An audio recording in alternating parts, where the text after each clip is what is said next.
I never thought it would come to this, sitting in the dim light of my own kitchen, the smell of burnt toast hanging in the air, while the weight of everything I've built for the last 50 years feels like it's about to collapse in on itself. That was the moment it started, the moment I knew that what I had given all these years was never going to be enough. They were always going to take, and I, a fool, was always going to let them. I didn't even get a chance to defend myself. Just a quiet phone call, my son, voice trembling through the line, his words sharp, cold. "Dad, I don't think you should come this Christmas. Mom's family is coming and they don't want you there." Those were his words, as if I were an inconvenience.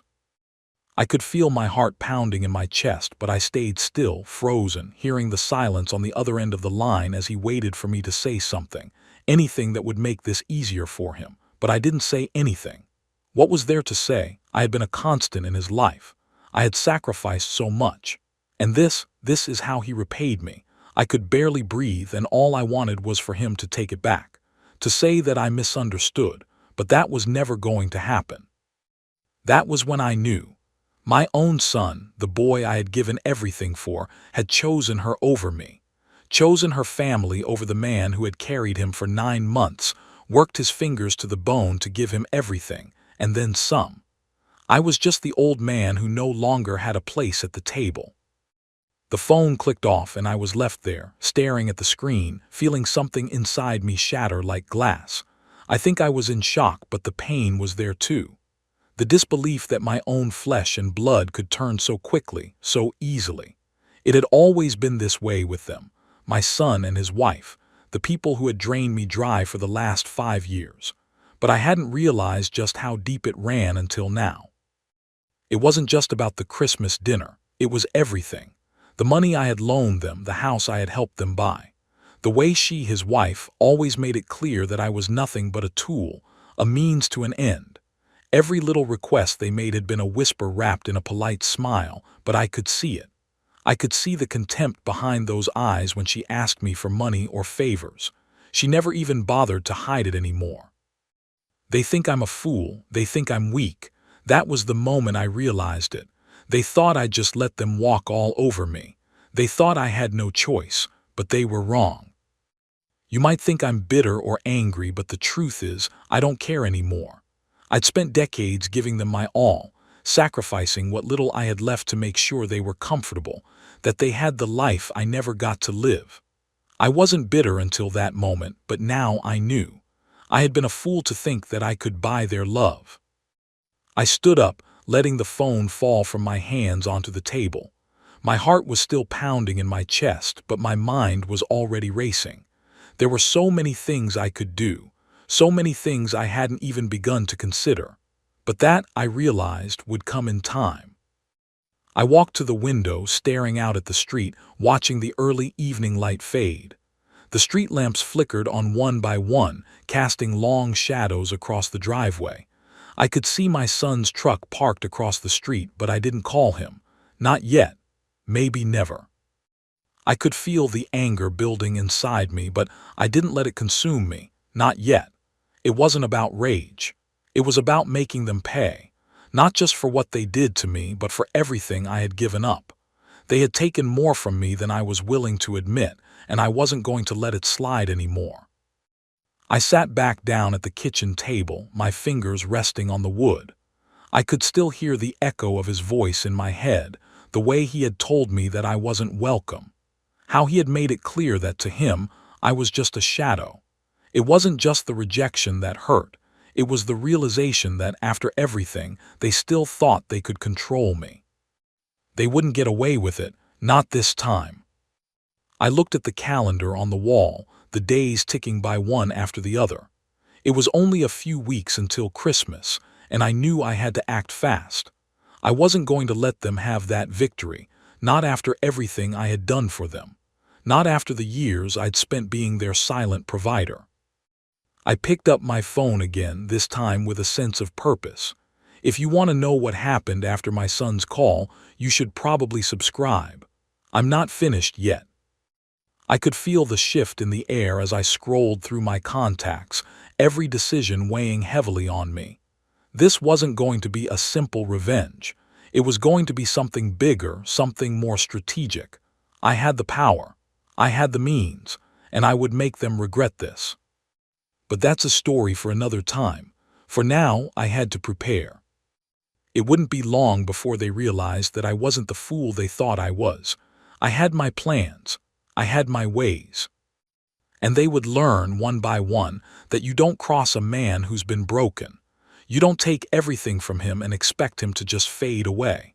No, I wasn't going to fade. The story wasn't over yet. It was just beginning. I had spent the last few days in silence. It wasn't a peaceful silence. It was a simmering silence, a quiet before the storm. Every minute felt like a countdown. Every breath felt like a step toward something I wasn't sure I wanted to do, but knew I had to. I had time. They were still busy living their perfect lives, oblivious to what I was planning. But I wasn't going to act recklessly. No, this time I was going to make it count. For the first time in years, I looked at the man in the mirror. I didn't recognize him. He looked tired, worn down, someone who had lived through too much. The wrinkles around my eyes were deepening, and the lines on my face told stories that I wasn't ready to tell. My hair had thinned out, and there was gray at the temples that I couldn't hide anymore. I was 50, and for the first time in a long time, I felt like I had nothing left to give. That's when it hit me. I had spent my entire life giving. I gave to my wife, I gave to my kids, I gave to my friends, but no one had ever given back. Not in the way that mattered, not in a way that made me feel like I wasn't invisible. I had become so accustomed to being the provider, the silent supporter, but I wasn't just a bank account. I wasn't just someone's safety net. I had feelings, I had needs, and they had taken everything without a second thought. But it didn't have to be that way anymore. The quiet house was beginning to get to me. I was used to the noise, used to the way things were when my family was around. Even when things weren't perfect, there was always someone there. But now, it was just me. The silence was oppressive, heavy in a way that made my skin crawl. I grabbed the phone again, my fingers trembling. I had decided to take the first step, my first move. I wasn't going to be a passive observer in my own life. I wasn't going to wait for them to show up on my doorstep again, expecting me to take it all.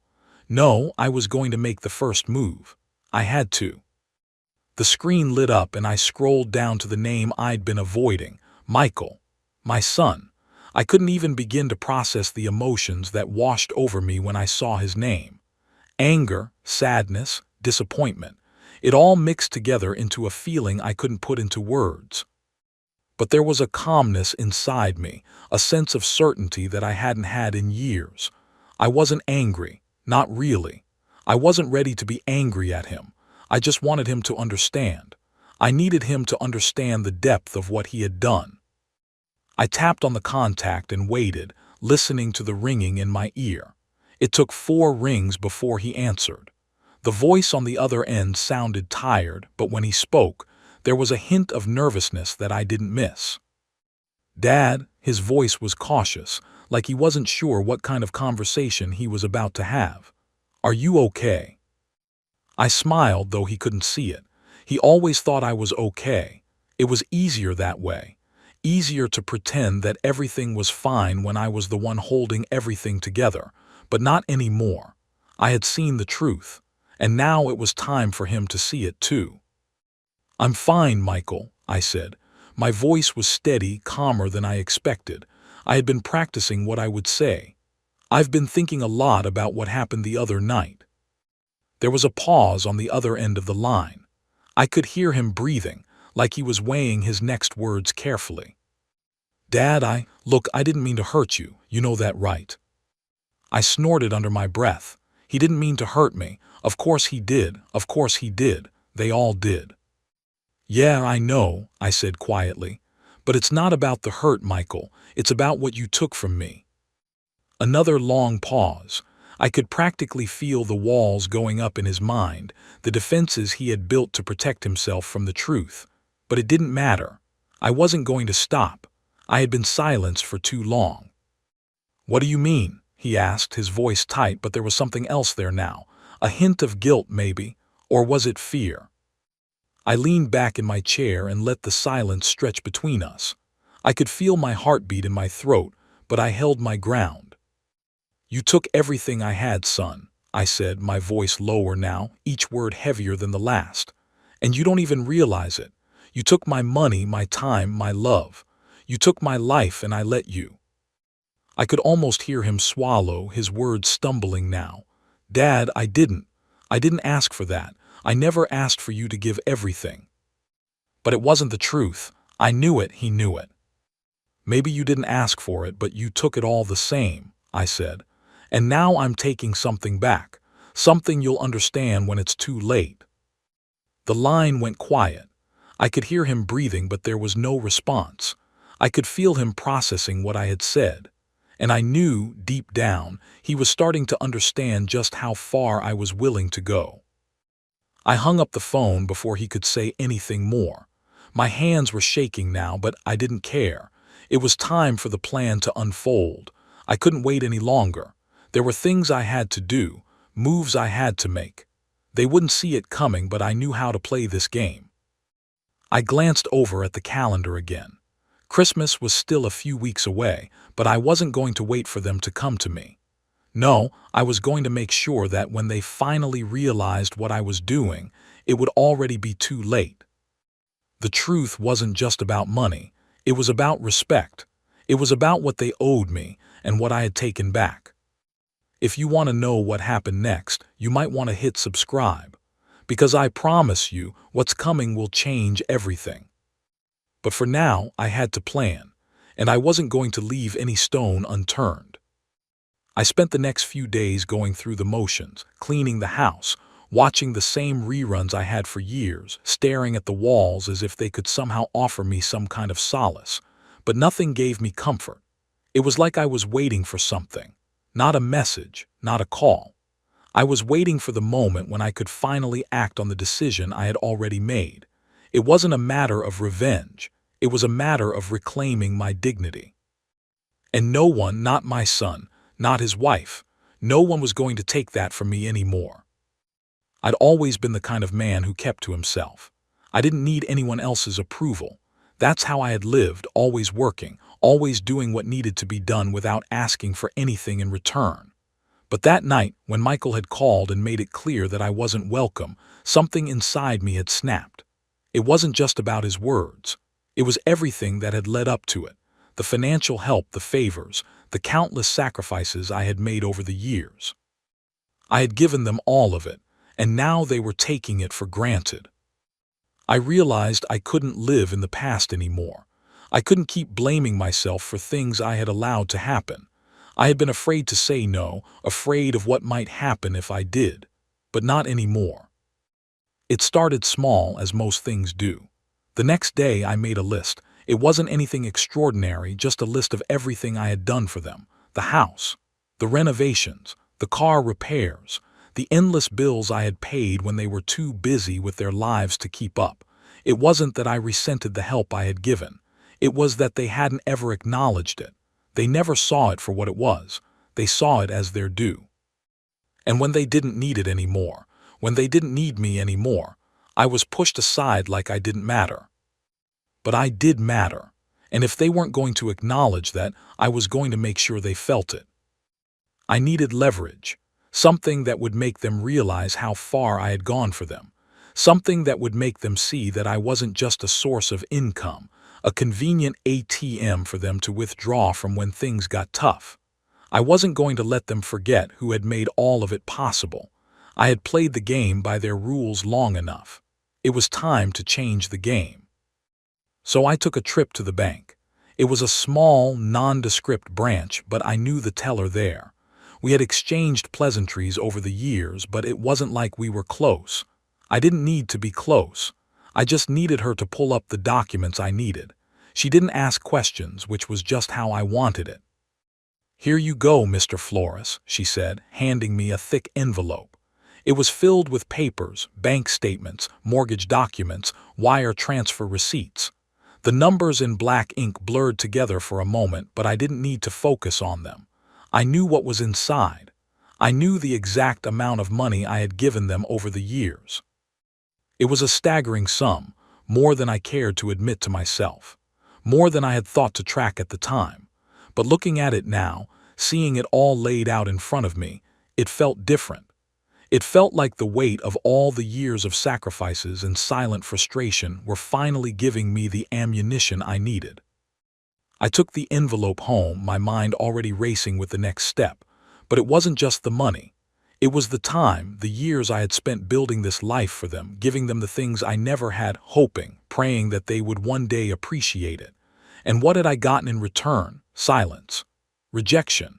And now, the coldness from my son that still stung like a slap in the face. But what hurt most was knowing that they didn't see it. They didn't see what I had done for them. They didn't see the sacrifices I made, the pieces of myself that I had given up along the way. They just saw me as a resource, a thing to be used until they didn't need me anymore. I wasn't about to let that go unnoticed. No, I would make them see what they had done. I would show them the consequences of their choices. That night I sat at the kitchen table, flipping through the documents in front of me. Each page felt like a confirmation, a validation of what I had known all along. I had given everything, everything. As I was looking over the documents, my phone buzzed. A message from Michael. I almost didn't want to open it. After everything, after the way he had treated me, I wasn't sure I cared anymore. But curiosity got the best of me. "Dad, I'm sorry. I know I hurt you. Can we talk?" I stared at the screen, my fingers hovering over the reply. I could feel the bitterness rising in me, but I took a deep breath. This wasn't about forgiving him. Not yet. It was about making sure he understood the cost of his actions. I didn't reply immediately. I left the message sitting there unread for a while. I had time. There was no rush. If he wanted to talk, he would have to wait. I leaned back in my chair, looking at the envelope of documents in front of me. The decision had been made. I had done everything for them. Now it was time for them to see what they had lost. It was time for them to understand who had really paid the price for their lifestyle. And it would all start with a single action. One move. And I was ready. If you think this is the last twist, you might want to subscribe. There's still much more to come. What they don't know yet is that they're about to find out just how far I'm willing to go to make them understand. But that's something I'll save for later. For now, I had to make sure I was ready. The days dragged on, each one blending into the next like some sort of endless, muted march. But in my mind, things were already shifting. My plans were taking shape. The leverage I had gained was only the first step, but I needed more. More than just documents, more than just proof of my sacrifices. I needed to make sure that when the time came, I had an undeniable hold over them. I had kept a mental list of everything I had done for Michael and Isabella over the years, but now it was time to take that list and make it something tangible, something they couldn't deny. I wasn't just angry anymore. I wasn't just hurt. I was building something, a strategy, and I needed to be meticulous. I took another trip, this time to the property records office. The building was older, gray brick that looked like it belonged in the 1960s, standing in stark contrast to the shiny new developments that had sprung up around it. It was just another part of the city that no one paid attention to. But I knew what I was looking for. I had always been meticulous about keeping records, especially when it came to the house I had helped them buy. The house that, at the end of it all, had been my biggest mistake. I walked into the cramped office and approached the counter, where a tired-looking clerk sat, flipping through a stack of papers. She barely looked up as I approached, but I wasn't here for small talk. I knew exactly what I needed. "I'm looking for the property deed on a house in Kendall Yards," I said, keeping my voice even. She nodded and clicked a few keys on her computer before pulling out a thick file. The name on the deed was Michael and Isabella S., but I knew the truth. I had made that happen. Every penny of the down payment had come from my home equity loan. Every penny of the mortgage payments had been taken from me. All of it. They had used my money to buy a house that they were now calling their own. I felt a sense of disgust bubbling in my chest, but I kept it in check. I didn't need emotions right now. I needed clarity. "Here you go," she said, handing me the file. I didn't even bother to look at the paperwork. I already knew what it said. Instead, I made a mental note of the next step. I had to get copies of all of their financial records related to the house, the ones that would prove what I had done. Prove that the house, the life they now enjoyed, had been built on the back of my sacrifice. They would never be able to hide from that. But there was one more thing I needed, something that would be the final piece of the puzzle. I returned home and sat down at the kitchen table again, flipping through the papers. I knew they had no idea how close I was to having everything. They thought they had won, but they were wrong, so wrong. Michael had tried to reach me again, but I hadn't replied. His calls had gone unanswered, his messages ignored. He thought that by apologizing, by admitting fault, he could fix things.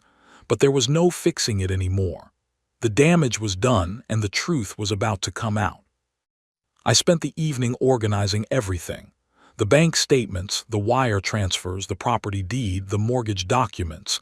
Everything was neatly stacked in front of me. It was all laid out plain and simple. They had taken from me and I had taken back. The time had come. But just as I was about to make my next move, there was a knock at the door. I froze. My heart skipped a beat, but I didn't panic. I wasn't the man who panicked anymore. I stood up slowly and walked to the door, feeling the coolness of the handle against my palm. I opened it, and there stood Michael. He looked different, tired, like he had been carrying the weight of the world on his shoulders. His suit was wrinkled and his face was drawn. He hadn't shaved. It was clear that he had been up all night. "Dad," he said quietly, his voice filled with a mixture of regret and something else, something I couldn't place. "I need to talk to you." I said nothing. I didn't invite him in. I just stood there watching him, waiting for him to explain himself. "I've been thinking," he began, his voice trembling slightly. "I know I messed up. I didn't mean for things to get like this. I never meant to hurt you." I didn't move. I didn't say a word. I just stood there waiting, watching. "I know I've made mistakes," he continued, his voice cracking. "And I don't want to lose you, Dad. Please just tell me what I can do to make things right." I looked at him, his face pleading with me. There was pain in his eyes, real pain, but it wasn't enough. It wasn't nearly enough. "You don't get it, Michael," I said finally, my voice cold. "You never did." He flinched like I had slapped him. "I spent years trying to be everything you needed me to be," I went on, my voice low, steady. "I worked myself to the bone. I sacrificed everything I had, to give you the life I never had. And for what? So you could treat me like I'm invisible, like I'm nothing more than a paycheck." His eyes widened and I could see the guilt flooding in. He had been expecting me to be angry, maybe even to yell at him. But that wasn't what this was about. I wasn't angry. I was done. Done pretending. Done sacrificing. "I'm not your ATM, Michael," I said softly.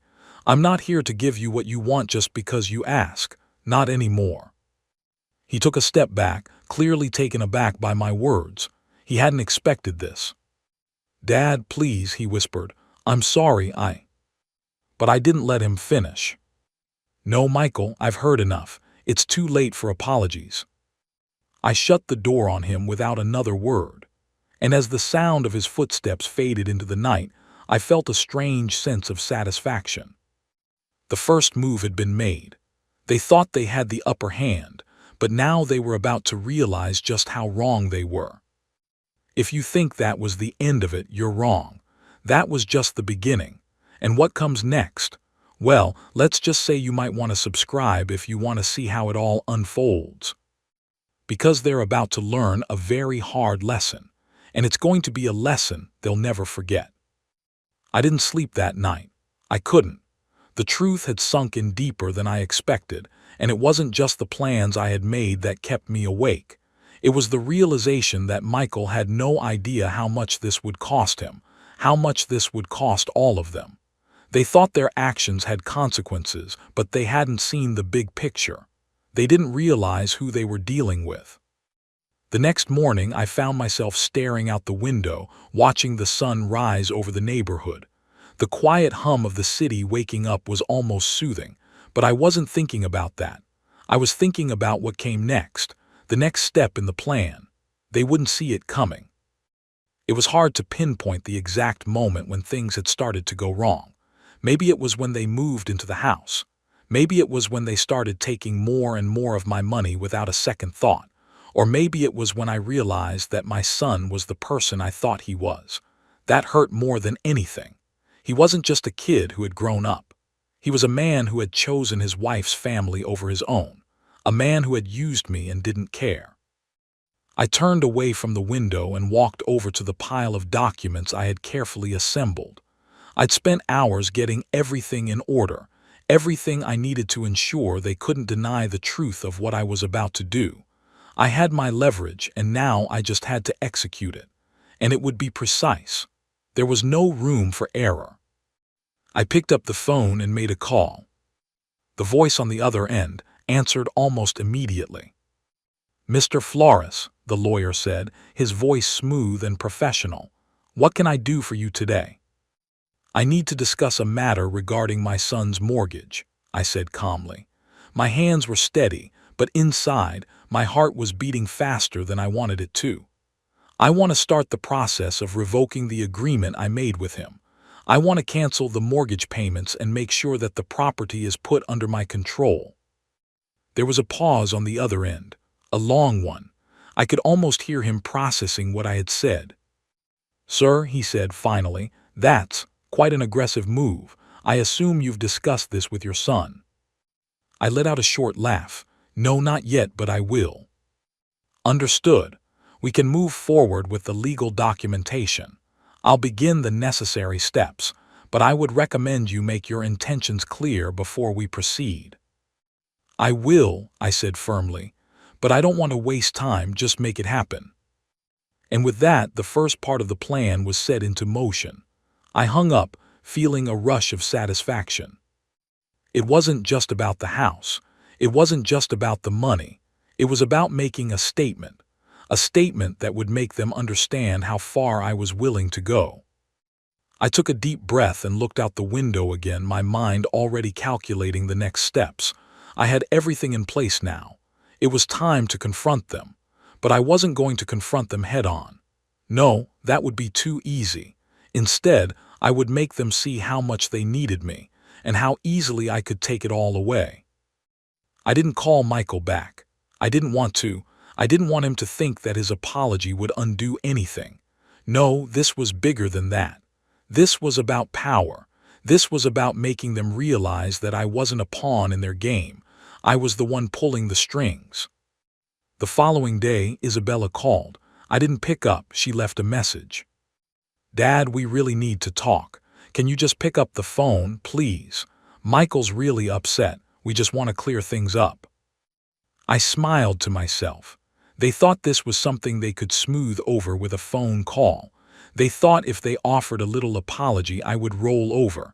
But they had no idea. This wasn't something I was going to forgive. Not this time. The phone rang again that evening. I let it go to voicemail. "Look, Dad," Michael's voice cracked through the speaker. "We're sorry, okay? We're sorry for everything, for pushing you away, for not being there. I know I've messed up, but we can fix this, please. Just don't do anything drastic. I'll pay you back everything, I swear." The desperation in his voice was almost palpable, and I couldn't help but feel a flicker of something. Something like regret, like I had gone too far. But that didn't last long. I'd seen what they were capable of. I had seen how quickly they'd cast me aside when they didn't need me anymore. No, this wasn't just about Michael. This was about making sure no one ever treated me like this again. And so I sat in the silence of my living room, watching the minutes tick by on the clock. I wasn't going to rush this. The longer they waited, the more they would feel the pressure. I knew what I was doing, and soon they would know too. The next few days passed in a blur. Michael and Isabella sent a few more messages, each one growing more desperate, but I ignored them. I didn't need to engage. I had already won. They just didn't know it yet. They were playing catch-up and I was already 3 steps ahead. Then on the 5th day I received the letter. It was from my lawyer. I opened it slowly, my heart beating in my chest. Inside, it confirmed everything I had set in motion. The mortgage had been canceled. The ownership of the house had been transferred to me. Michael and Isabella were no longer the owners. I leaned back in my chair and smiled. This was the beginning. The next call came shortly after, and this time it was Michael. His voice was filled with panic. "Dad, I don't understand. What is this? Why are you doing this?" I let the silence hang between us for a long moment. Finally, I spoke. "I'm doing this because you need to understand what it feels like to be left behind, Michael, to be taken for granted. I gave you everything, and now it's time for you to feel what I felt." There was a pause, then a weak attempt at a defense. "Dad, we can fix this, please, just..." I hung up before he could finish. I didn't need to hear it. It was over. If you want to know what happens next, what their reaction will be when they realize how deep I've gone, you might want to hit subscribe. The real consequences are only just beginning. The day after the letter arrived, things took an unexpected turn.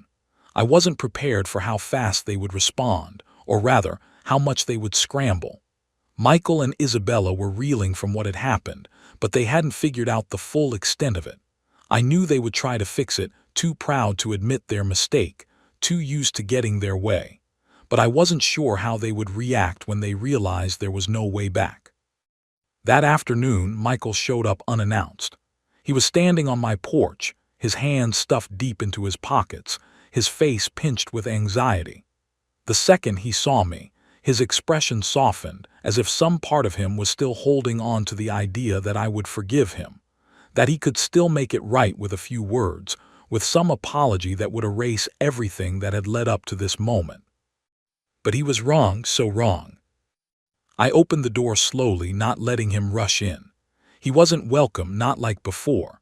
Not like the times when he would walk into my house and sit at the kitchen table, talking about his latest project or his career goals, as if everything I did for him had no cost attached. No, that was over. I wasn't the same man anymore.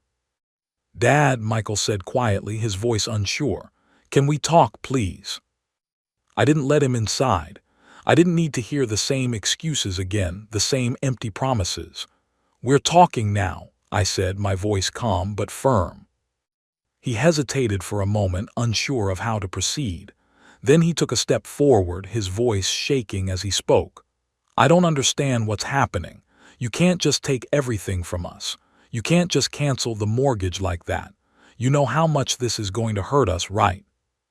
I could feel his desperation seeping through his words, but there was no sympathy in me, no forgiveness. "I know exactly how much it's going to hurt," I said slowly, watching his face closely. "But you need to understand something, Michael. I've been the one to carry this family for too long. You and Isabella, you've been taking from me, expecting me to bail you out whenever things got tough. But I'm done being your safety net. Done being the guy who gives without asking for anything in return. You wanted to throw me out of your life, and now you get to feel the consequences." His face went pale, the realization hitting him hard. "You can't do this," he whispered, but there was no conviction in his voice anymore. He was losing his grip on the situation, and he knew it. "You don't have the right." "I have every right," I replied coldly. "I've worked my whole life to give you the life you have now, the house, the car, all of it. And what did I get in return? Rejection, disrespect. You pushed me away like I was nothing, like I didn't matter. Well, I matter. And now you're going to see what happens when you take everything for granted." His eyes were wide with shock, and for a brief moment I almost felt sorry for him. But that feeling quickly passed. He had done this. He had made this happen. You don't mean it," he said, almost pleading. "We're your family. We're supposed to be important to you." "You were never important enough to keep me in your life," I said, letting the words hang between us. "Not until you needed something. Not until you realized that you had no choice but to come crawling back. Well, I'm not going to be there for you anymore, Michael. Not the way you want." There was a long silence. the kind of silence that was too thick to ignore. And then, just as I thought he was about to say something else, Isabella's car pulled into the driveway. She stepped out of the car, her face tight, her eyes darting between Michael and me as if she was trying to figure out what had just happened. "Dad," she said, her voice laced with false sweetness, "can we please just talk about this? We can figure it out. We didn't mean for things to get out of hand." I stared at her unimpressed. She didn't even look sorry. She looked annoyed, like I was wasting her time. But I had a plan for her, too. "No, Isabella," I said firmly. "There's nothing to figure out. The deed has been done. The house is mine and the mortgage payments are canceled. You're going to have to deal with the consequences of your actions."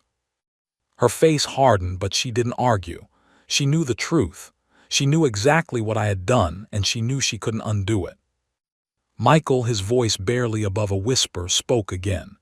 "Dad, please don't do this to us. We're trying to build a future here. We're trying to have a life. You're tearing everything apart." I took a step closer to him, not out of anger but to make my point. "I'm not tearing anything apart. You two are doing that all on your own. You've taken everything from me and now you're facing the consequences. And believe me, there's more to come."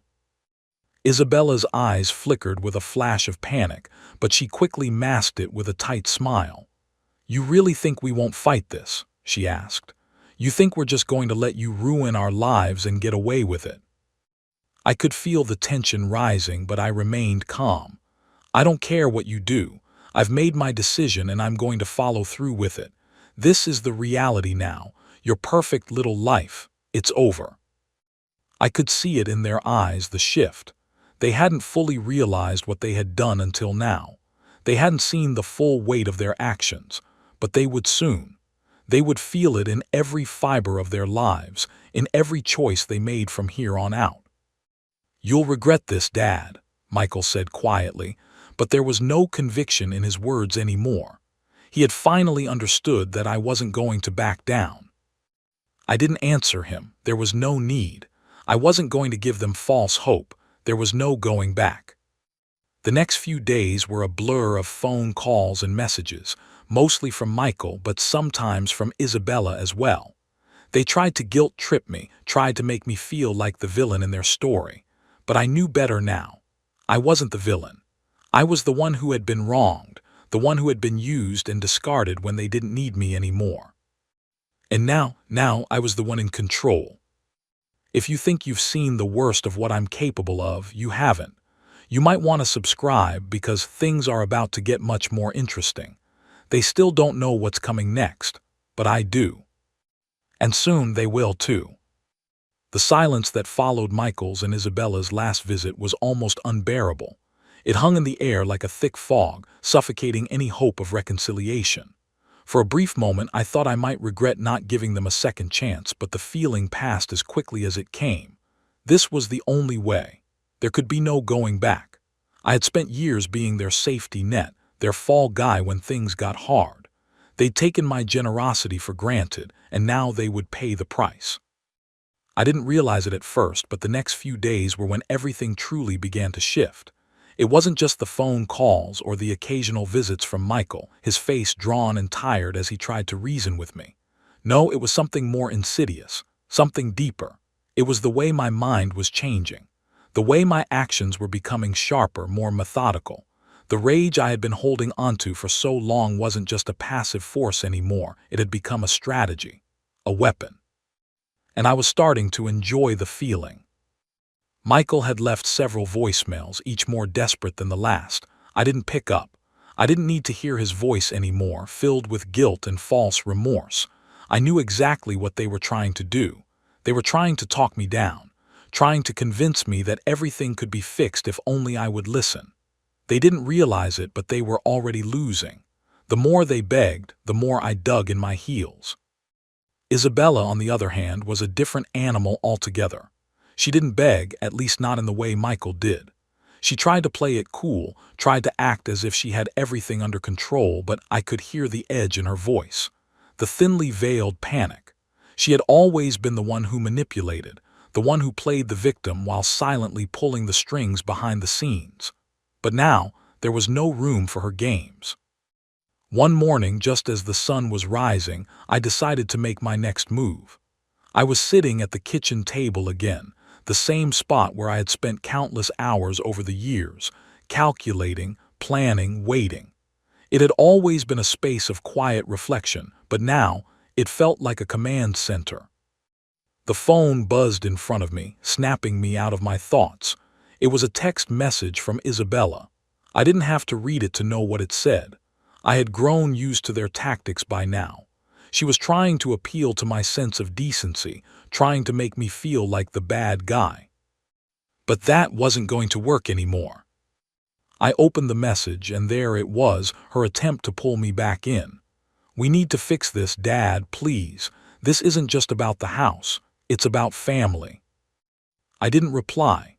Instead, I set the phone down and picked up the letter from my lawyer once again. The legal proceedings had already started, but now I had to finalize everything. I couldn't let them think for a second that I was going to back down. I would make sure they understood exactly how deep the consequences would go. I wasn't just canceling the mortgage. I wasn't just taking back what was mine. I was making sure they paid. This wasn't about money anymore. This was about retribution, about teaching them that their actions had consequences that reached further than they could imagine. I spent the next hour organizing everything, finalizing the documents, sending the necessary requests to the courts, making sure that I had every legal right to keep them out of the house for good. I wasn't just going to take the house back. I was going to make sure that if they wanted it, they would have to fight for it. And they would lose. Just as I was about to finish, there was a knock at the door again. I knew who it was before I even opened it. Michael stood there looking more defeated than I had ever seen him. His shoulders were slumped, and his eyes were dull, like the fight had already left him. He wasn't the confident, self-assured man I had raised. He was a broken version of the son I used to know. "I need you to listen to me," he said quietly, almost pleading.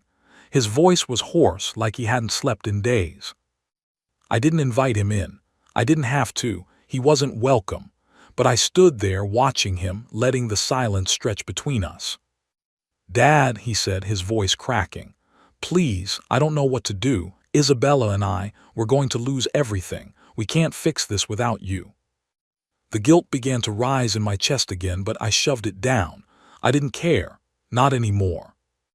"I've heard enough," I said, cutting him off. "You don't get to come here and tell me that now, not after everything, not after how you treated me. You pushed me out of your life, Michael. You and Isabella both. You wanted me out of the picture. Well, now you've got what you wanted." His face twisted in confusion and frustration. "Dad, I don't understand. You don't have to do this. This isn't who you are." I almost laughed. "You think you know who I am?" I asked, my voice low and steady. "You have no idea who I am anymore. I'm not the man who lets people walk all over him. I'm not the man who spends his life giving everything to people who don't even care." His eyes softened, and for a moment I saw a flicker of the son I used to know. "Please, Dad," he whispered. "I'm sorry. I was wrong. I didn't understand, but I do now. Please just let us fix this." But it was too late. The damage was done. "I gave you everything, Michael," I said quietly. "And now I'm taking it back. You wanted to treat me like I was nothing. Well, you're about to learn what happens when you push someone too far." I stepped back, closing the door in his face before he could say anything more. As I leaned against the door, I realized something I hadn't allowed myself to admit until now. This wasn't just about the house. This wasn't just about revenge. It was about respect. They had forgotten who I was. They had forgotten what I was capable of. And now they would learn. If you think Michael's visit is the last of their attempts to get back in my good graces, you might want to subscribe. Things are just beginning to heat up, and their desperation is only going to grow. They haven't seen anything yet. The days after Michael's visit were a blur. I didn't hear from him again, not directly, but his silence spoke volumes. I knew he was trying to figure out how to fix things. He was probably huddled with Isabella, scheming, trying to find a way back into my life, back into my good graces. But it was too late for all that. They had already crossed a line that couldn't be uncrossed. It wasn't just about the house anymore. It was about making them understand, about making them feel the weight of their choices. I wasn't just going to walk away and let them fix it with an apology. That would have been too easy. No, they needed to understand that there were consequences, real consequences. I spent most of my time in the house now, pacing back and forth, going over the final steps of my plan. Every move had to be calculated. I couldn't afford to make any mistakes, and there were plenty of things I still needed to tie up. Legal documents, contacts, a few final pieces I'd set into motion weeks ago. I was close, so close, but I had to stay focused. It was Isabella who reached out next, though not directly. No, she wasn't going to call me like Michael did. That wasn't her style. She had always been the one who worked behind the scenes, manipulating things in her favor, always playing the victim, always pretending to be innocent. But this time, it was clear she was scared. She had seen the writing on the wall. It came in the form of a letter. The kind of letter that looked polite on the outside but reeked of desperation the second you read it. It was sent to my house, and I didn't even have to open it to know what it was. I'd seen enough of their games over the years. They were trying to buy me off, trying to get me to back down by offering a settlement, by promising to pay me back what they owed. But I wasn't interested in their money anymore. I wasn't interested in anything they had to offer. They had taken too much from me to ever make it right with a few empty promises. I opened the letter slowly, reading through it carefully. "We understand your decision," it began, "and we know that what has happened between us cannot be easily undone, but we ask for your forgiveness. We are offering a sum of money, more than enough to cover what you've given us over the years, to settle this matter quietly. Please, consider this as a way for us to move forward as a family." I laughed bitterly as I finished reading. The audacity, the arrogance. They truly thought I could be bought off like this, didn't they? They thought they could fix everything with money. It was the same old game, the same old manipulation. I set the letter down and leaned back in my chair. I had to admit, there was a part of me that was tempted to take the money, tempted to call it quits and let them believe they had won. But that wouldn't be justice, not the kind I needed. No, they needed to feel this. They needed to feel the weight of their choices just as I had. And the only way I was going to get that feeling of justice, real justice, was to make sure they had nothing left. I smiled to myself as I crumpled the letter in my hand. It was over. They just didn't know it yet. It was a few days after that when I received another unexpected visitor, my lawyer. I hadn't called him in for a meeting, but it didn't surprise me that he showed up. He was a professional and he knew exactly what I needed. The paperwork had been finalized and the final steps were in motion. The house was now officially mine. There was no turning back for Michael and Isabella. Their claim to it had been nullified, and I had legal documents to back it up. I invited him in, and he sat across from me at the kitchen table. I didn't waste time with pleasantries. We both knew why he was there. "I have everything in order," he said, pulling a folder from his briefcase. "The transfer has been completed. It's official. The house is yours. I've already filed the necessary paperwork with the court. There's no way for them to get it back unless they fight you in court, and even then, it's unlikely they'll win." I nodded, feeling a sense of relief wash over me. It was done. But there was still one final piece of the puzzle I had to put in place. Michael and Isabella wouldn't give up easily. I knew that. They were going to fight, no matter how much they had already lost. But the difference now was that they had no power left. I held all the cards. "I'll let them know," I said, my voice calm. "But it's time to make it clear to them that this isn't a fight they're going to win." The lawyer nodded. "I'll prepare the final notices, and if they try to contest it, we'll be ready. But honestly, at this point, I don't think they'll even try. They know they've been outplayed." I looked at the stack of documents in front of me, each one marking the finality of the decision I had made. I had given them every chance to fix things, to make it right. but they had pushed too far, and now there was no going back. After he left, I sat alone in the quiet of the house, the weight of everything settling on my shoulders. It had been a long time coming, but I had done it. I had made them pay. But there was something else, a quiet satisfaction that filled me, knowing that this was finally over. The game was done, and now I had control. They still didn't know the full extent of what had happened. They still thought they could fix it, that they could find some way to reverse the damage. But they were wrong. The real story hadn't even begun. If you're wondering what their next move will be, what happens when they realize they've lost everything, you should probably subscribe. You won't want to miss the next chapter. Trust me, things are about to get much, much worse for them. The days after the lawyer's visit passed in an eerie, unsettling quiet. I had already seen Michael and Isabella's attempts to make amends, but now they were growing more desperate. They thought they could still fix things.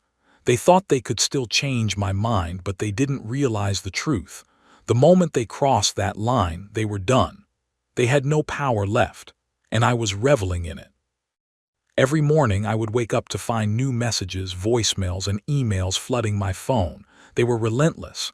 Michael, mostly. His messages started out polite, almost apologetic. "Dad, please, I don't know what to do. Let's fix this. Let's talk." But as the days went on, those messages became more frantic, more pleading. "Please, Dad, we're losing everything. Don't do this. Don't take everything from us." It almost felt like they were trying to force me into feeling something. But the truth was, I had no sympathy left for them. They had done this to themselves. They had taken everything from me for years, and now they were paying the price. The second I thought about picking up the phone to call them back, I stopped myself. I couldn't go back to that place. I couldn't let myself be manipulated again. They had crossed a line, and there was no turning back from it. If they wanted to fight, they could. But they would lose. I would make sure of that. It was late one afternoon when the knock on the door came. I didn't expect it, but I knew it had to happen sooner or later. Michael stood there again, looking completely different. His clothes were wrinkled, his hair unkempt. The confident, arrogant young man I had raised was gone. He looked like a shell of the person he used to be, and for a moment I almost felt sorry for him. Almost. I didn't open the door immediately. Instead, I just stood there, listening to the soft knock, letting him stew in his own anxiety. I had nothing left to prove, nothing left to say, but I knew he needed this.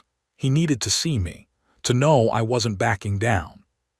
Finally, I opened the door. "Dad," Michael said quietly, his voice barely above a whisper. He wasn't looking me in the eye anymore. There was no arrogance left, just defeat. We don't know what to do. Isabella and I, we can't fix this. You've taken everything from us. The house, the money, everything, and now we're going to lose it all." I stared at him for a long moment. He was standing there, broken, his voice weak and trembling. It almost felt like he had no fight left in him. But the truth was, it didn't matter anymore.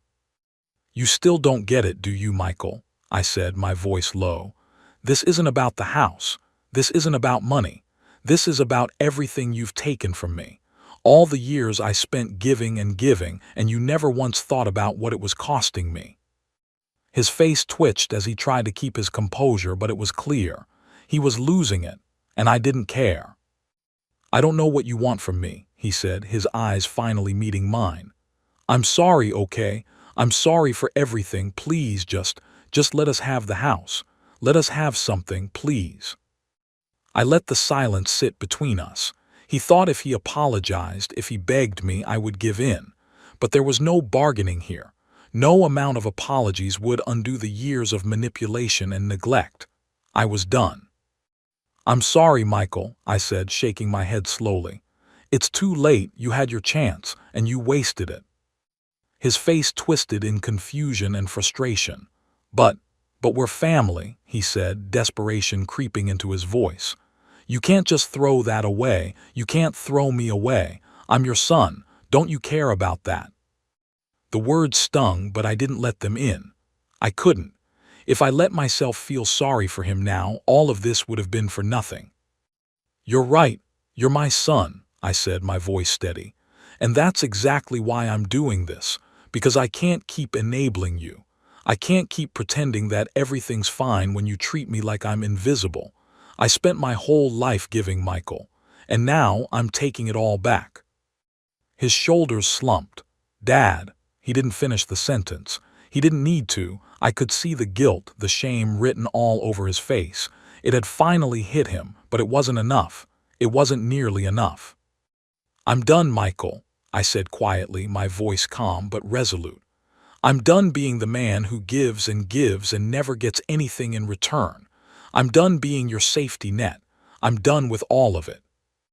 I closed the door then, cutting him off mid-sentence. I could still hear him calling out, his voice full of hurt, but it didn't matter. I had made my decision. I had won. And nothing, not even the pain on his face, could make me change my mind. The next day I received the court papers. Everything was finalized.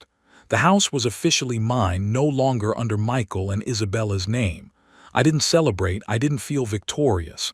I just felt calm. The weight of the past few weeks, the constant tension, the back and forth, it had all led up to this.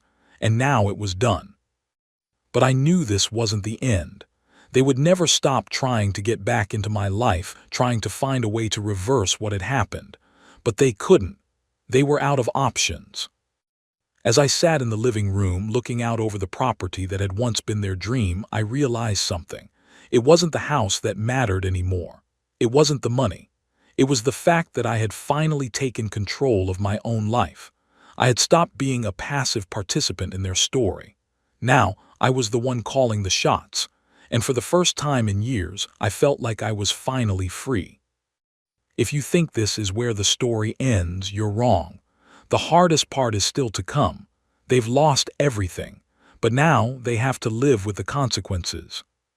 You'll want to subscribe for what's coming next, because they haven't felt the full weight of this yet. And when they do, it's going to be a lesson they'll never forget. I never imagined it would end like this. For years, I had thought that if I just kept giving, just kept doing what was expected of me, things would eventually work out. I never realized how far my family's expectations would stretch, how much they would take, and how little they would ever give back. But now, as I sat alone in the quiet house, the echo of my decision reverberating through the empty rooms, I knew one thing for sure. I had done the right thing. Michael and Isabella hadn't given up, though. They couldn't. They still believed there was a way to fix it. They were out of options, but they didn't know that yet. They hadn't realized that the game had already been lost. They had already lost everything. For the first few days after the court papers came through, I kept waiting for their next move. Would they try to fight me in court? Would they show up at the house demanding answers? I could feel the tension in the air, thick with the weight of what was to come. But days passed and still no one came. There were no calls, no letters, no visits. Then one morning Michael showed up again. This time I wasn't caught off guard. I had already expected him. He was still my son, no matter how angry or hurt I was. But as he stood on the porch that morning, his face pale, his eyes red from lack of sleep, I couldn't help but feel a small flicker of something, a pang of guilt maybe. I had taken everything from him. And in a way, I had taken everything from myself too. He stood there for a long time, looking down at his feet, unable to meet my eyes. I didn't open the door right away. I just waited, watching him through the peephole. He had come to beg again, I knew it. They always came when they were desperate, when they realized they were on the brink of losing it all. But this time, I wasn't going to give in. Finally, after a long pause, he spoke, his voice barely above a whisper. "Dad, please. I know I screwed up. I know I've hurt you more than I can ever make up for, but I need you to understand. I never wanted this. I never wanted to lose you." His words struck something deep inside me, and for a moment I found myself caught between the anger and the pain I had felt for so long. It wasn't just the betrayal. It wasn't just the house or the money. It was everything. The years of silence. The way he had distanced himself from me without ever thinking about the cost. But I couldn't let him in. I couldn't let him undo what I had worked so hard for. If I gave him an inch now, he'd take a mile, and I wasn't going to let that happen. I opened the door, but I didn't step aside to let him in. I stood there looking him straight in the eye. "You've already taken more than enough from me, Michael," I said. My voice was calm but firm. "I'm done. You've had your chances and you've wasted them." He tried to say something more, but I cut him off. "I don't want your apologies. I don't want your guilt. I want you to understand something. This isn't just about me. This is about you and Isabella learning the hard way that you can't just take from people and expect them to keep giving. There's a price to pay for that, Michael. And now, you're paying it." I saw the flash of anger in his eyes, and for a brief moment I thought he might lash out. But then just as quickly the anger faded. What was left was something else, something deeper. Regret, yes, but also acceptance. He understood, or at least he understood enough to know that this was the end. "I'm sorry," he said again, his voice breaking. "I never meant for it to go this far, but please, Dad, we need you." I shook my head slowly. "No, Michael, you don't need me. You need to figure this out on your own. You've had the help you needed from me for far too long. Now it's time for you to stand on your own 2 feet. This is the lesson you needed to learn." For a long time, neither of us spoke. The silence between us was thick with everything that had been left unsaid. I could see the conflict in his eyes, the mixture of anger, regret, and something else, something I hadn't seen in him for years. Fear of losing everything, fear of facing the reality of what he had done. "I'll go," he said finally, his voice low. I just wanted to say I'm sorry, and I wanted you to know that I'll never forget this. You've taught me something, even if I didn't want to hear it." I didn't reply. I didn't need to. He had said everything he needed to say, and I had said everything I needed to say. The door closed softly behind him, and I was alone once again. The rest of the week was quiet. I didn't hear from Michael or Isabella. The house was silent, empty in a way it had never been before. The weight of everything that had happened finally began to settle on me. I had won. I had taken back what was mine, but there was no celebration. There was no joy, just a sense of finality, of peace in knowing that I had done what I needed to do. The phone didn't ring. No more messages, no more visits. It was over. They had learned their lesson, even if it had taken everything I had. And for the first time in years, I could breathe. As I sat in the quiet house, I realized something. This wasn't just about the revenge. It was about reclaiming myself, reclaiming the man I had lost along the way. And now, for the first time in a long time, I could finally say I was free. If you've been with me through all of this, if you've watched as I took control of my life and made sure that I would never be overlooked again, you know this story wasn't just about a house. It was about respect, about standing up for yourself when everyone expects you to back down. Now that it's all over, you can finally see the truth. And that truth, it's that you can't take everything from a man and expect him to walk away quietly. So if you've learned something from all of this, if you've seen how deep the consequences can run, maybe it's time to subscribe. Because you never know what kind of stories might come next. And believe me, there's always more to the story than meets the eye.